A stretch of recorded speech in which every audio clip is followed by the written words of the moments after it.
What's going on YouTube? My name is Ryan Henderson from Just a Tech Guy. So just doing this quick video.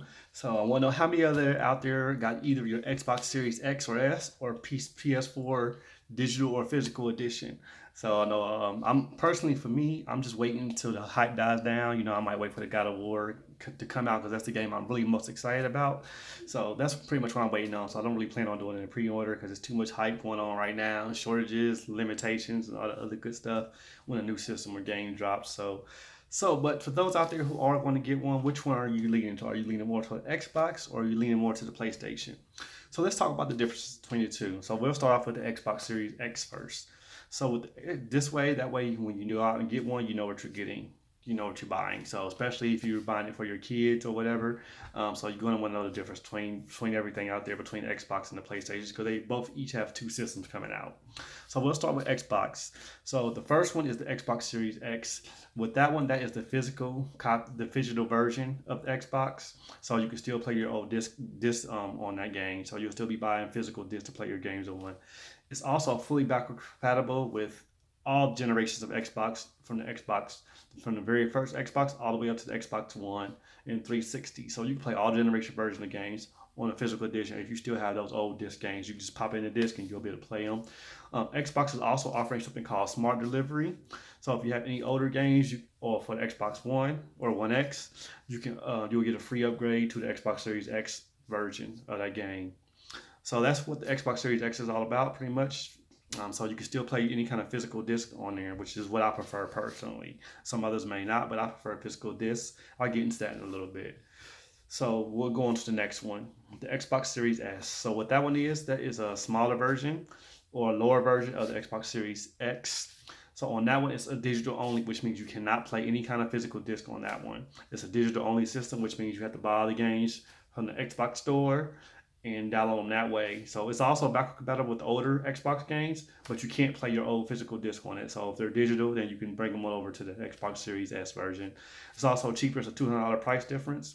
The Series X is $499. The Series S is $299. And you can also get those on a payment plan, kind of like you do with a cell phone over 24 months, $25 a month for the Xbox Series S, and $35 a month for the Xbox Series X. So it also comes with Xbox Ultimate or Xbox Game Pass with if you do it that way as well. So that's included, which I think is a pretty nice offer from Microsoft.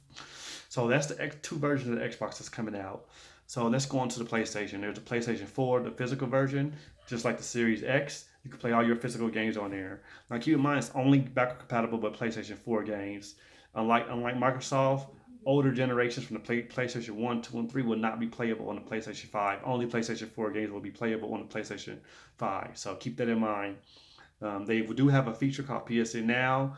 You can download games from that if you want, older games or whatever. They also have a new PS Collections, which will allow you to download PS4 games if you're a PS Plus member. So you do have to be a PS Plus member to get PS Collections.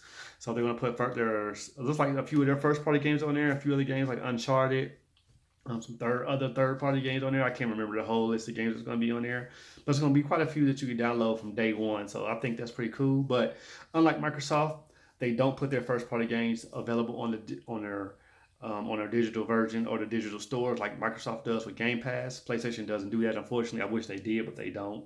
They still are looking to sell systems to sell physical copies of games.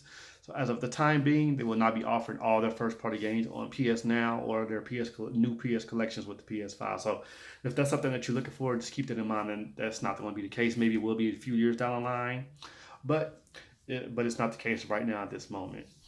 Also, one thing I forgot to mention: the Xbox Series X is a 4K, fully 4K capable machine, but the Xbox Series S is not. It's only 1440p. So you can still upscales to 4K, but it's not native 4K with the Series X. So just keep that in mind as well when you're buying the two. So the next PlayStation is a PlayStation digital version. It's the same exact thing as a PlayStation 5 physical version. The only difference is it just doesn't have a disc drive, so you can't play PlayStation 4 or PlayStation 5 physical discs. It's all digital. All your games have to come from the PS Store or the PlayStation Store. What I'm not quite sure about is how digital copies want to transfer over. I'm pretty sure they'll have that figured out. So I'm not sure either on the Series S. Like it's a little bit easier on Microsoft, I think, but I'm not sure how the PlayStation is going to handle any kind of digital PlayStation 4 games. I'm pretty sure though, once you sign in with your PlayStation account, you should be able to access all your games that you purchase on your on a digital PlayStation 4 store. So one other thing to note is expandable storage.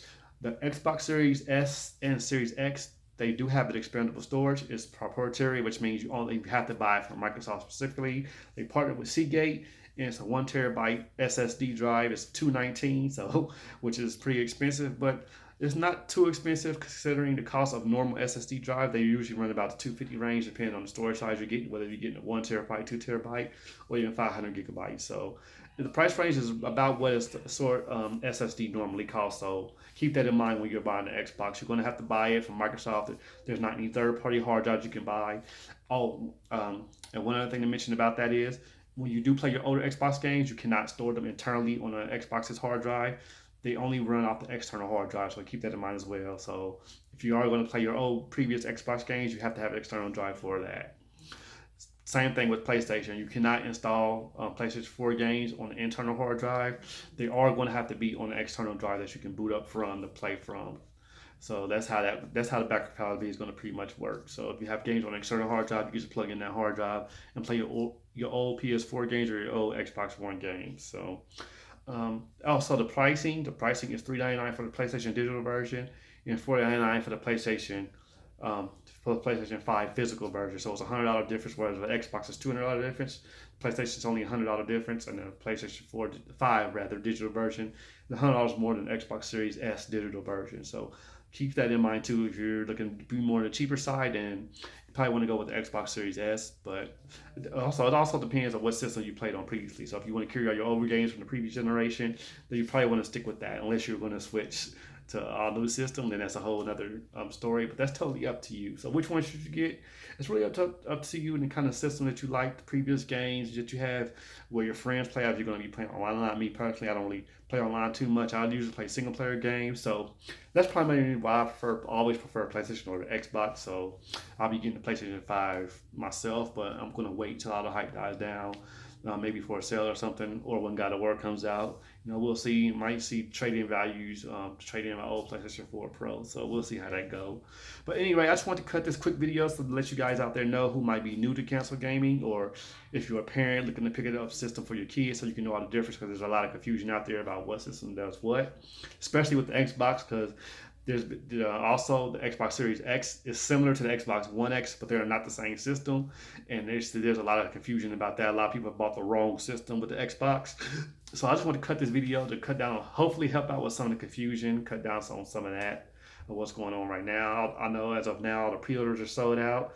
I know GameStop opened the pre-orders today, so you just keep checking on Amazon, Best Buy, Walmart, Target, or whatever, GameStop, the Microsoft Store, the PlayStation Store, or online or whatever. So right now they're pretty hard to get. A lot of scalpers are also picking them up to sell them at a higher than the market value. So that's pretty much it. That's all I want to just cut this video. And as I get more updates and more news about either system, I'll be sure to cut a video about it. So it's kind of exciting. Looking forward to what the new system with the next generation is going to be. Side note, Amazon also, if you're into cloud gaming, Amazon just announced their own Luna version of cloud gaming, similar to Stadia and similar to Xbox xCloud. So that's going to be, so it's going to be, as far as cloud gaming's perspective, it's going to be xCloud, Amazon Luna, and Google Stadia. And I believe there's Steam or GeForce. I'm not quite sure which one it might be. But so the cloud gaming is going to be, essentially going to be a big part of this generation. Not sure where PlayStation stands in that. Like I said earlier, they don't put their first party games on PlayStation Now or PlayStation Collections until years later, or if at all. So I think as far as the cloud gaming perspective, PlayStation or Sony is a little behind the curve on that. But we'll see how this generation comes out. So just let me know your thoughts. Which system will you be picking up? Will you be picking up the Xbox or the PlayStation, the Series X or Series S, or digital versions of each, or digital or physical version of each? So just let me know in the comments below what you think. Were you able to get your pre-order in? Are you looking forward to it? What games you might be looking forward to most? Just let me know in the comments below. And also, I'm trying to build up my channel. So I'm pretty new at this, but I'm getting along there. I think I'm getting up there. So if there's anything you want to see on the channel, just let me know. I'll be glad to cut a video about it. So that's all I got for now. I want to thank everyone out there who might be watching this video, and I certainly hope it helped out. If you're, like I said, if you're a parent looking to buy your kids a new gaming system for this holiday season, I hope that clears up some of the clarity of which system does what. So I also put some descriptions below so you know, so you can check that out as well, and maybe a link to some of the specs of each one so you could pick and choose or whatever. So just make sure you have all the correct information so you don't end up picking up the wrong system. You don't get a 1X instead of Series X, which is the new Xbox. That 1X is the old Xbox last generation. So like I said, that's it. That's it for now. So if you got anything out this video, then don't forget to like the YouTube channel, like the video, and subscribe to my YouTube channel. And I want to thank everyone out there for watching, for supporting the channel, especially me being a new tech channel. So I do appreciate everyone who subscribed so far, and I hope to grow this channel bigger in the future. So that's all I got for now. Goodbye and have a great day.